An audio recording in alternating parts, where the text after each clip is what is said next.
La pêche du bass à la manière ancienne. Un petit poisson, un hameçon, 2 plombs, un bouchon, c'est parti. Excellent. Depuis l'âge de 4 ans, Cyril Choquet est habité par une passion dévorante pour la pêche. Au fil des ans et dans les eaux du monde entier, Cyril Choquet maîtrise aujourd'hui de nombreuses techniques de pêche qu'il expérimente sans relâche. Pour lui, la pêche est un prétexte à l'aventure et l'occasion unique de rencontrer d'autres pêcheurs aux 4 coins de la planète. Chaque expédition dans les eaux poissonneuses de rivières de jungle ou dans les eaux émeraudes des mers tropicales réserve de nouveaux défis à notre mordu de la pêche qui vous convie à prendre part à ces aventures mordantes.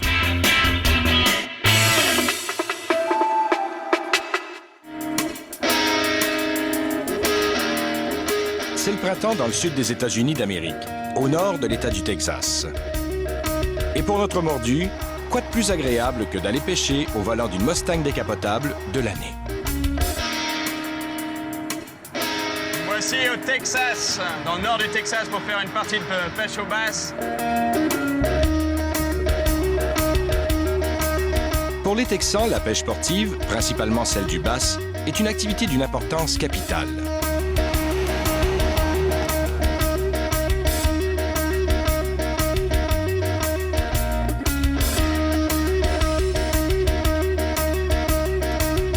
Texas, c'est pas le Texas que j'imaginais, c'est pas le désert avec des cow-boys partout, c'est vraiment pas ça. Mais bon, au moins il paraît qu'il y a de la pêche du bass qui est excellente. Je cherche un lac qui s'appelle Caddo Lake et une petite ville Uncertain, qui veut dire incertain. Je pense qu'on se rapproche, je viens de voir un panneau qui dit qu'on est vraiment près, mais c'est surtout que la population disait 150 habitants. Ça fait pas grand monde ça. Ça doit être un petit village, ça doit être sympa. Le petit village d'Uncertain voit le jour grâce à la pêche en 1961. Autrefois, les camps de pêche étaient nombreux autour du lac. À l'époque des bateaux à vapeur, Uncertain était le nom donné à cet endroit difficile d'abordage. Aujourd'hui encore, la navigation de plaisance et la pêche sont les principales activités qui animent la petite communauté. Shady's Glade, café. Ça a l'air parfait pour un gros hamburger maison, made in USA.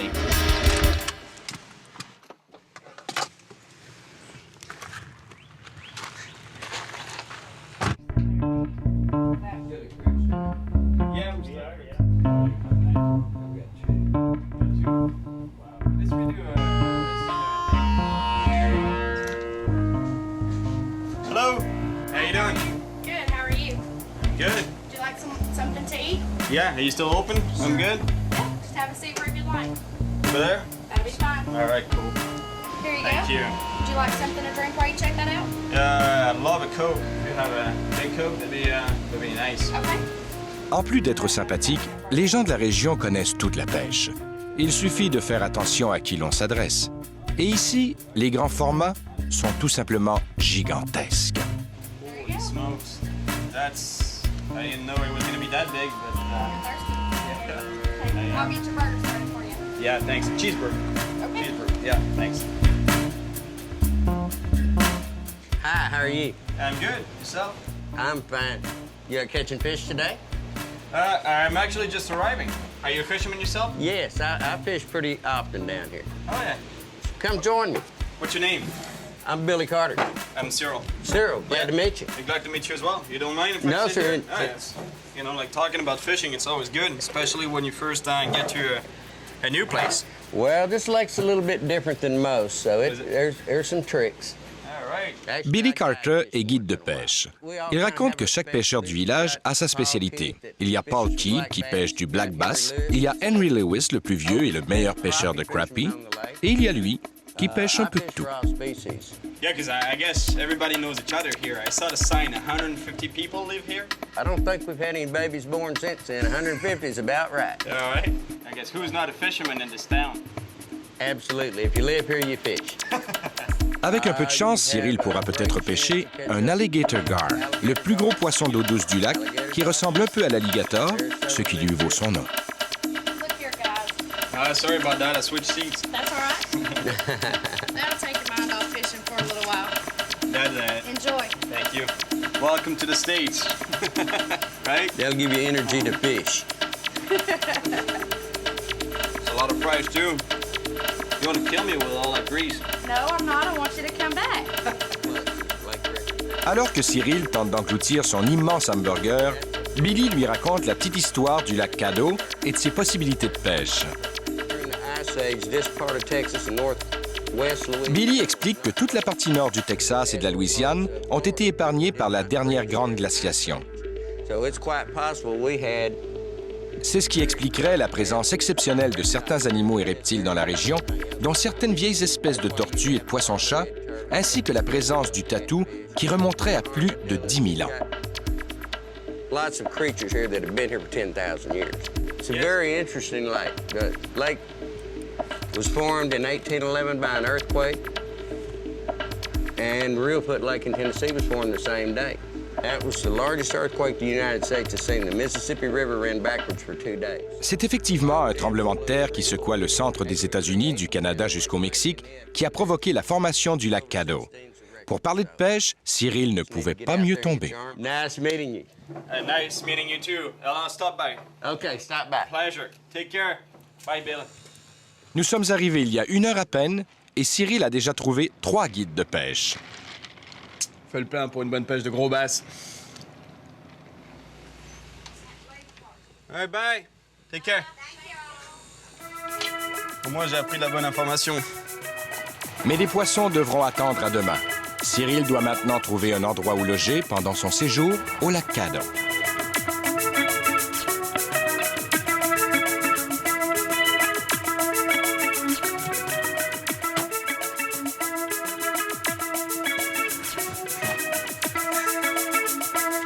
Ouais, je pense que c'est ça, je suis arrivé. C'est ma roulotte, c'est là que je dors. Oh man.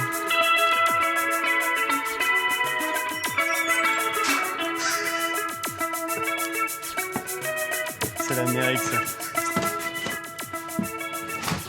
Même si ce n'est pas tout à fait le Ritz, il y a au moins un frigo pour garder la bière au frais. Et de toute façon, pas besoin de grand luxe pour organiser ses leurres.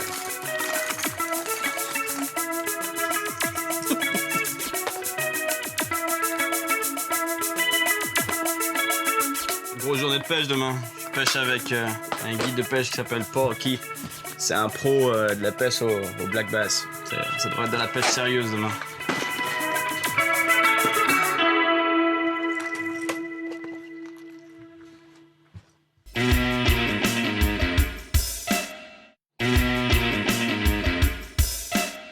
Nous sommes en avril, il est 6 heures du matin et le thermomètre indique déjà 26 degrés à l'ombre. Ça, c'est le Texas. Ce matin, Cyril prend son petit déjeuner dans un restaurant du village d'Uncertain, sur les rives du lac Caddo, mondialement connu pour son excellente pêche aux basses. I'm Gary. Gary? Yes, Cyril. we serve sausage, eggs, toast, and hash browns. We call it number 3. Hey, what's number 2? No number 2. What's number 1? No number 1. So I guess that's You got number 3. that's it? The only choice you get is how you want your eggs. Well, so how about I get a number 3 then? And some coffee with that? How you want your eggs? Over easy, please. Over easy. C'est ici que nous devons rencontrer un professionnel de la pêche aux basses, Paul Keith. So you've been a guide here for a long time? A long time. I've lived here on the lake my whole life, and been guiding now for about 10 or 12 years, and really enjoy it. Get to meet a lot of people and get to fish a lot. That's the main thing. Yeah, there's a lot of people that would love to have your job, I guess. You know? There's a lot of avid fishermen out there that would love to be on the water every day and get paid for it. It's always nice. Pour Paul, c'est bien d'être guide de pêche les jours où ça mord. Mais les mauvais jours, c'est aussi ennuyeux que de travailler dans un bureau. Either way. Depuis qu'il est devenu guide de pêche professionnel sur le lac Caddo, Paul raconte à Cyril qu'il n'a plus souvent l'occasion de faire des expéditions de pêche à l'extérieur. Autrefois, Paul faisait très souvent des voyages et il arrive que cela lui manque. Il envie notre pêcheur, mais en même temps, Paul se sent vraiment choyé de pouvoir exercer ce travail qui lui permet de pêcher tous les jours de sa vie sur le lac où il a grandi. My home lake every day. So what do you catch mostly here? I know it's known for bass, but what else? Crappie is real popular here, brim fishing. We have catfish and then just a variety of different type of fish. There's all kinds of gar and carp and different things in this lake. So what's the biggest fish you've ever caught in the lake? Notre pêcheur est curieux de mieux connaître celui qui nous guidera à la pêche aux basses. That's a pretty decent sized fish. De toute sa vie, Paul Kidd n'a attrapé que 2 basses de 12 livres. Dans sa carrière, il a pêché 10 basses de 10 livres et plus de 50 basses qui faisaient plus de 8 livres. Cyril n'en revient pas. Il est impressionné. Hopefully we'll catch that 8-pounder today. Do you think we stand a chance of catching a 12-pounder today? Always have a chance of catching a 12-pounder on Caddo Lake. Yeah? Yeah. I like that. I like to hear that. So it feels good, you know. I'm not used to going out fishing with a pro guide, but this time I feel like I'm in good hands. I can't just count on myself to catch the fish. I got some experience around me. Well, at least you won't get lost, because you can get lost easy on this lake. So that's Le the lac main Caddo thing. est constitué de plusieurs petites baies et de petits canaux très semblables les uns aux autres. Il faut également suivre les voies navigables pour éviter de se prendre dans les eaux peu profondes. Circles out there. Well, it's not only a question of not getting lost, it's a question of counting on you to catch a lot of fish. That's right. Let's go, no? Sounds good. All right. Done here. Go catch some fish. Sounds good.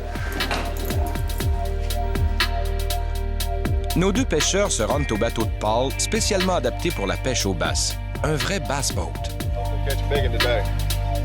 Let's go catch some big fish. That's right. Get a big boat, big nice boat. Would I get to steer it? Sure, if you want to. Cool. Mais Paul laissera Cyril conduire son bateau plus tard. Pour le moment, c'est lui qui sera notre guide sur ce grand lac qui n'a plus de secret pour lui.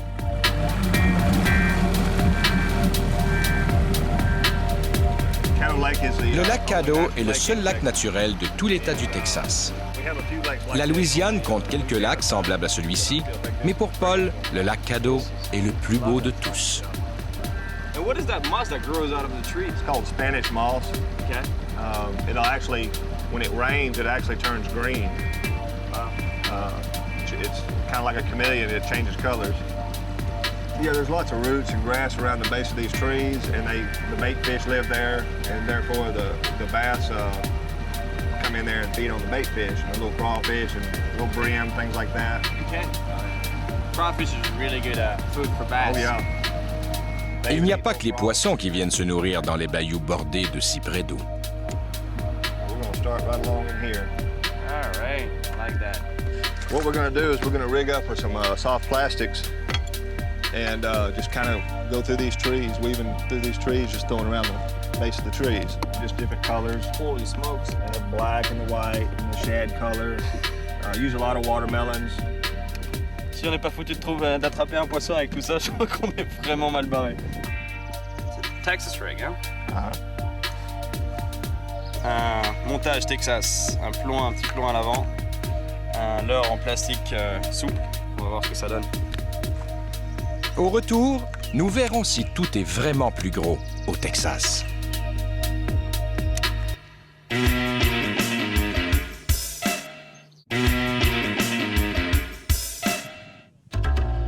Cyril est toujours en compagnie de Paul Kidd, un guide de pêche sur le lac Caddo au Texas. It's just like being in a forest, except it's just full of water. Cyril est curieux de savoir si les nombreux pêcheurs qui fréquentent le lac relâchent leurs poissons. Mis à part le printemps, qui est la haute saison de la pêche, Paul explique que la végétation est si dense que la plupart des pêcheurs n'arrivent même pas à pénétrer dans les meilleures zones de pêche du lac.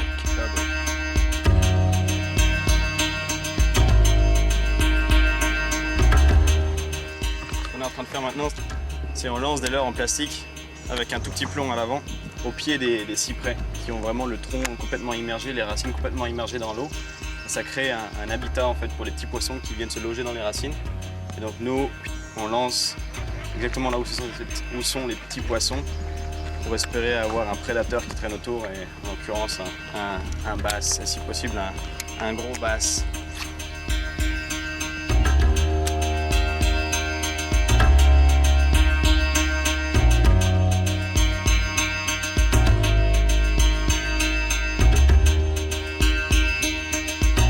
They're just shut down right now. They're just I've seen them where you could actually see a bass there and you could dangle 10 lures in his face and they'll just sit there and look at it until they're ready to eat. You just have to keep fishing and fishing until they turn on. I'm turned on. And me too. It's just them that are meant. That's it. Cyril regarde s'il n'y aurait pas un truc dans sa boîte qui puisse allumer les poissons. Je vais essayer un de ceux-là. Ça imite un petit poisson. Je vais le faire nager au pied des arbres comme on a fait jusqu'à maintenant. On va voir ce que ça va donner.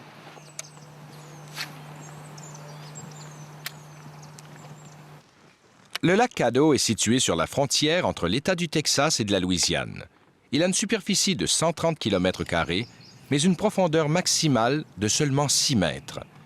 Il doit son nom à une tribu indienne autochtone, les Caddo. Bien que le niveau de l'eau fluctue constamment, le lac Caddo compte 71 espèces de poissons et les chances d'y pêcher du bass sont excellentes.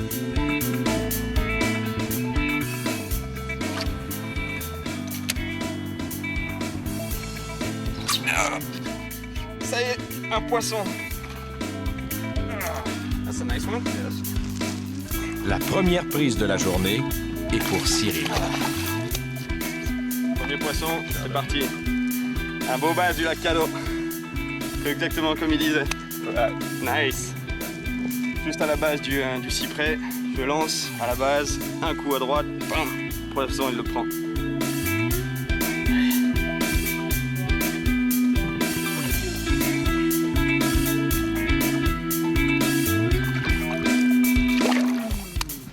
Okay, First fish. that's right. Avec le leurre que je viens de changer, j'ai bien fait finalement, du blanc à la base de l'arbre. Ça les a réveillés finalement, je crois qu'ils n'étaient pas réveillés encore ce matin les basses, mais ça y est, je crois qu'ils vont bouger là. Enfin, les poissons commencent à mordre. There we go.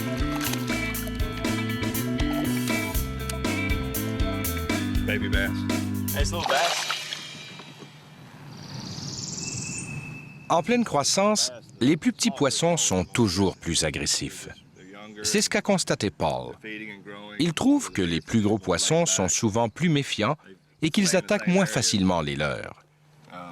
Les gros poissons nécessitent une pêche plus en finesse.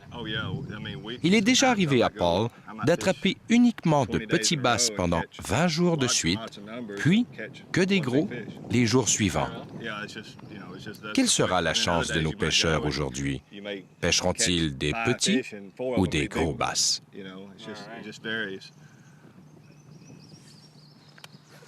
Right now, the fish, this time of the year, the fish are, most of them have already spawned, so they're in what you call post-spawn. And then there's still a few that haven't spawned that'll spawn this month. The males actually do a lot of eating, the smaller males, because they've been doing most of the work, taking care of the bed, and plus they're fending off bait fish and little small creatures that'll eat the eggs. So how come you're not wearing a cowboy hat? Well, I thought all Texans were wearing a cowboy hat. well, actually, I live on the Louisiana side of the lake, so Oh, so in Louisiana you're more a hat type? yeah. Peu importe de quel côté du lac vous habitez, la pêche sur le lac Caddo est excellente et nos pêcheurs n'ont encore rien vu.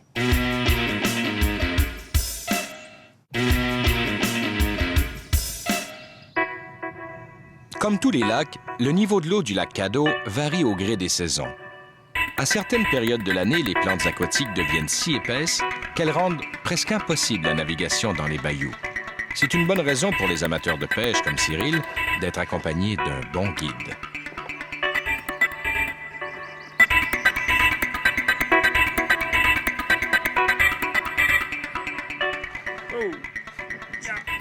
Jackfish. Jackfish? Yeah, don't put your finger in his mouth. He has teeth. All right. Pickerel? Pickerel.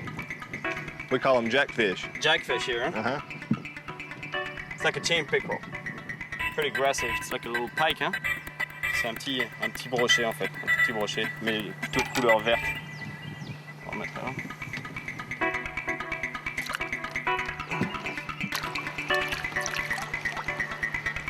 Un regroupement de pêcheurs nommé Bass Life Associates s'assure que la pêche se fait de manière durable sur le lac Caddo et protège l'espèce pour les années à venir. L'association finance la fabrication de répliques pour chaque prise de plus de 8 livres. Ainsi, les gros poissons sont relâchés et les bons pêcheurs reçoivent des trophées en souvenir de leurs exploits. Un compromis équitable pour tous. Le truc qui est vraiment important, c'est toujours essayer de pêcher sur les structures et pas les éviter justement. La plupart des pêcheurs, eux, essayent d'éviter de s'accrocher, donc essayent d'éviter de pêcher dans les arbres, dans les buissons, etc. Et en fait, c'est là que se mettent les poissons. Donc, le fait d'aller s'accrocher à un arbre, de toujours être obligé d'aller récupérer le leurre qui est accroché à une branche, etc., c'est une bonne chose. Ça veut dire qu'on pêche près des structures, ça veut dire qu'on pêche près de là où sont les poissons, ou exactement là où sont les poissons.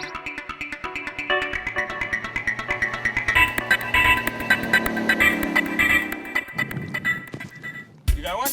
Got one. Pretty decent fish. Nice. Nice. Yeah, got it right on the beat. Huh? Yeah. Nice fish, though. Yeah. How big do you think it is? Oh, it's probably gonna be around 4.5 or so. Good job, man. Thank you. Good job. Now they're gonna start biting for us a little bit.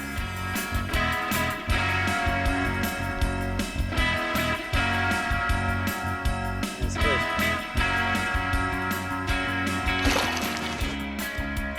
Good job, man. What did you get it on? Caught it on that Cinco. Like a plastic worm? Yeah, I got some more here. What do you call this category of bait? Yeah, I call it a soft jerk bait. Something. Et encore un autre gros bass pour Paul. That's a nice fish. Now we're talking. Oh, big fish. Big fish. Big, nice fish. That's easy. 4 pounds, huh? Oh yeah. Oh, not good for you. Oh! That's what we call a bass. That's a big bass. That's a nice bass. That's about 5.5. 5.5 pounds. Woo! It's gone. All right. Good job, man. Thank Good you. job. Thank you. Vous avez dit, j'ai même pas besoin de me fatiguer à prendre du poisson cette fois-ci. J'étais sûr qu'avec lui, il n'y aurait pas de problème. C'est pour ça qu'on est au Texas.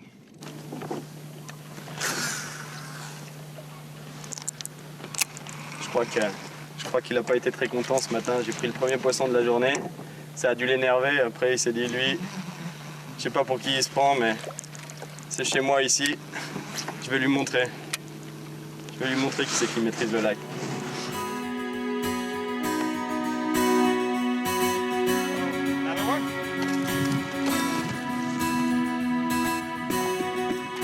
That's a good fish.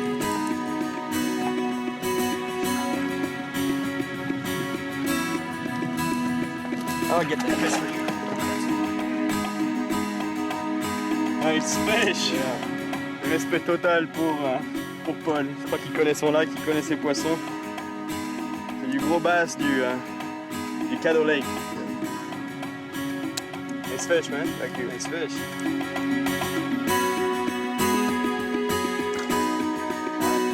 Good job, man. Ouais, je crois que l'expérience, ça parle. Il passe 200 jours sur le lac chaque année à guider les clients. Et quand il n'a pas de clients, il pêche pour lui-même. Je crois qu'il connaît ses spots, il connaît ses endroits où il y a du bass, et il connaît les leurres, et il sait comment les prendre. Notre pêcheur a bien pris quelques beaux poissons plus tôt ce matin, mais Paul est le pêcheur qui a l'expérience du lac Caddo et c'est pour lui que ça mord le plus. Cyril compte bien retourner à la pêche sur le lac avec d'autres pêcheurs locaux, mais pour l'instant, la journée s'achève et il est temps de regagner la terre ferme.